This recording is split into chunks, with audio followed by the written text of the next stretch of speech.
आपदाम अपहर्तारम दातारम सर्वसंपदाम लोकाभिरामम श्री रामम भूयो भूयो नमाम्य। हम प्यारे मित्रों, जय श्री राम, जय माता दी। मित्रों, आज चर्चा करेंगे 28वें दिन की पावन पुरुषोत्तम मास की व्रत कथा।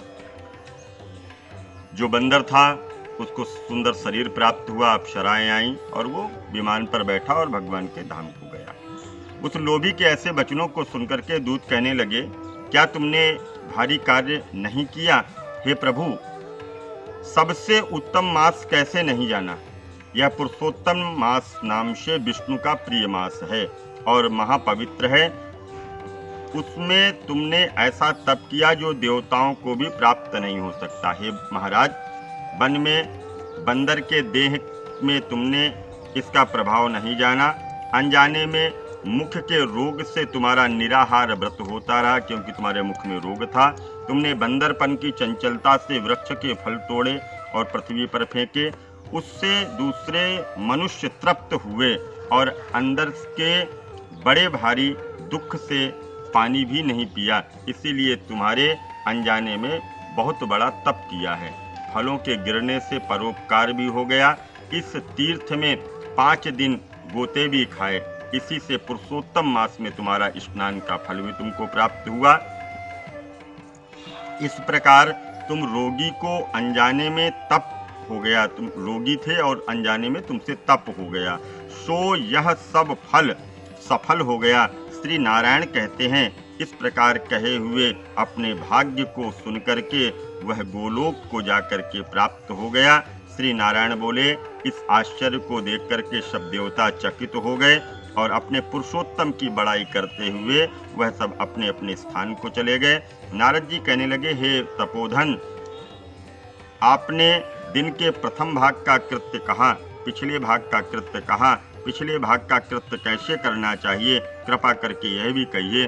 श्री नारायण बोले, प्रातःकाल स्नान इत्यादि कर्म को कर करके विधि विधान से समाप्त करके और मध्याह्न काल की जो बेला होती है उस समय और संध्या के समय तिलों से अर्पण करके करें। अतिथि के लिए द्वार पर देखें। जो अतिथि भाग्य से गाय को दुहने का समय आ जाए तो उस समय पूजा करें। अत्यंत भक्ति से यथाशक्ति अन्न इत्यादि से उनको संतुष्ट करें।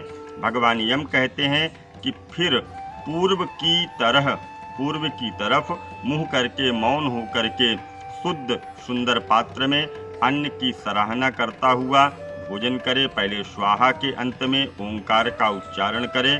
घी से लपेटे हुए 5 ग्रासों को बिना दांत लगाए जिह्वा से निकल जाए।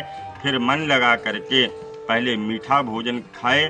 ब्राह्मण शस्त्र विशुद्ध अभक्ष भोजनादिक पदार्थों को ना खाए। सूखा बासी भोजन भी अभक्ष होता है। भोजन पर बैठ कर के श्रेष्ठ मार्ग का विरोध ना करें। श्रेष्ठ शास्त्र के अध्ययन से परब्रह्म श्री कृष्ण का विचार करें। फिर बुद्धिमान पुरुष सर्वत्र आजीविका न हो तब भी एकाग्र मन हो करके 2 घड़ी आत्मविद्या का श्रवण करें।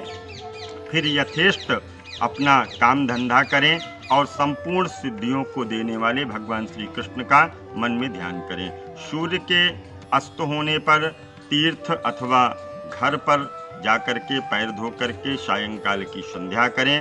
सायंकाल की संध्या करके अग्नि को आहुति दे करके अनुचरों सहित अल्प भोजन पर बैठ जाएं। भोजन कर तकिया आदि सहित कोमल सैया पर विश्राम करें।